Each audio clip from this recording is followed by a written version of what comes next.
دوستو براعظم افریقہ کا ایک اہم اسلامی ملک سوڈان ان دنوں شدید قسم کی خانہ جنگی کا شکار ہے۔ 2011 میں دو حصوں میں تقسیم ہونے سے پہلے یہ ملک مسلم دنیا کا سب سے زیادہ رقبے کا مالک تھا، مگر مسلسل جنگ، بدامنی اور کچھ بین الاقوامی طاقتوں کی انٹرفیئرنس کی وجہ سے یہ دو حصوں میں یعنی شمالی اور جنوبی سوڈان میں تقسیم ہو چکا ہے۔ لیکن جنگ ہے کہ وہ رکنے کا نام ہی نہیں لے رہی۔ کچھ عرصے بعد کوئی نہ کوئی یہاں کسی نہ کسی کے خلاف کوئی محاذ کھول لیتا ہے۔ ایسی ہی ایک سول وار اس سال اپریل میں شروع ہوئی تھی جو اب تک چل رہی ہے، لیکن اس دفعہ یہ جنگ قبائل یا گروہوں میں نہیں بلکہ براہ راست سرکاری فوج میں چل رہی ہے، اور دو طاقتور جنرل آمنے سامنے ہیں، جن میں سے ایک سرکاری فوج کے سربراہ جنرل عبدالفتاح البرہان ہیں، جبکہ دوسرے کا نام جنرل محمد حمدان دگالو ہے جو کہ RSF یعنی ریپڈ سپورٹ فورس کے سربراہ ہیں۔ تو آج کی اس ویڈیو میں ہم جنرل دگالو کے بارے میں بات کریں گے اور جانیں گے کہ یہ کون ہیں اور موجودہ حالات کو خراب کرنے میں ان کی ذمہ داری کتنی بنتی ہے۔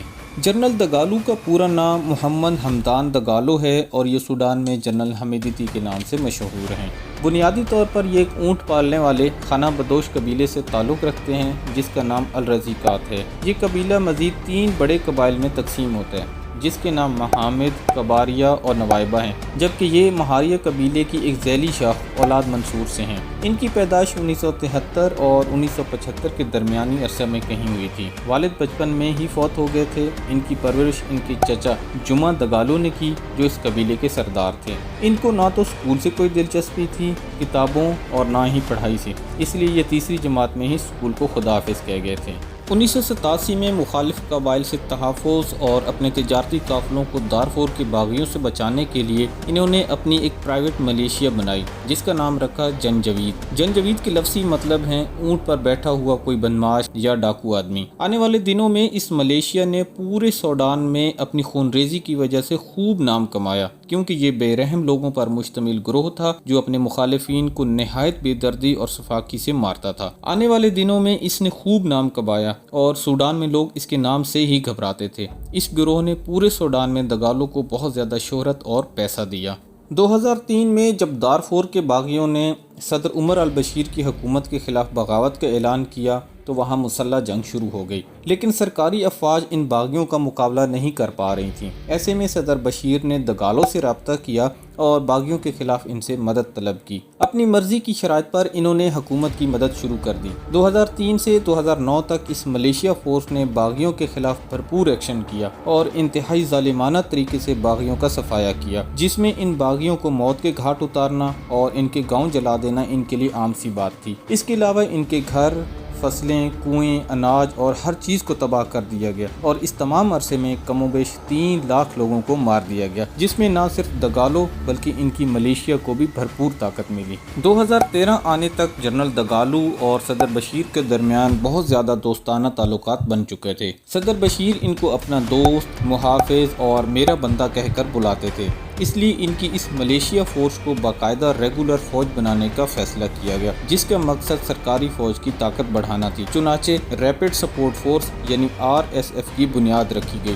یوں یہ ملیشیا فورس سوڈانی فوج میں باقاعدہ طور پر ضم ہو گئی، جبکہ جنرل دگالو کو بریگیڈیئر جنرل بنا کر اس کا سربراہ مقرر کیا گیا۔ 2019 میں مہنگائی، بے روزگاری اور بین الاقوامی پابندیوں سے تنگ سوڈانی قوم صدر بشیر کے خلاف سڑکوں پر آ گئے اور ان سے مستعفی ہونے کا مطالبہ کیا جانے لگا۔ ایسے میں انہوں نے ایک دفعہ پھر جنرل حمیدتی کی طرف دیکھا اور ان سے مدد طلب کی، مگر اس بار انہوں نے مدد کے بجائے army chief general Abdel Fattah al Burhan کے ساتھ مل کر صدر بشیر کی حکومت کا ہی تختہ الٹ دیا اور خود اقتدار پر قابض ہو گئے۔ ان دونوں جنرلز نے مل کر TMC نام سے ایک عبوری کونسل بنائی تاکہ کٹ پتلی سویلین حکومت کے ذریعے ملک کا نظام چلایا جائے، طاقت اپنے ہی ہاتھ میں رکھی جائے لیکن دنیا کو دھوکہ دینے کے لیے ایک جمہوری حکومت کا ڈرامہ رچایا جائے۔ بہرحال مفادات کی اس جنگ میں یہ تجربہ بھی ناکام ہو گیا۔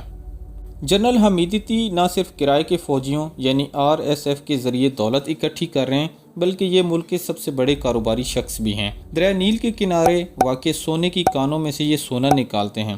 سوڈان کی سونے کی تجارت میں 40% حصہ ان کی الجنید کمپنی کا ہے۔ اس کے علاوہ یہ رینٹے کار، کانکنی اور پیٹرولیم مصنوعات کے ڈیلر ہیں۔ ان کے تعلقات روس کے ویگنر گروپ اور لیبیا کی NLA سے بھی ہیں جس سے یہ خطے میں سمگلنگ کرواتے ہیں۔ UAE اور دبئی میں ان کے سینکڑوں خفیہ بینک اکاؤنٹس ہیں جہاں ان کے اس وقت بھی اربوں ڈالر موجود ہیں۔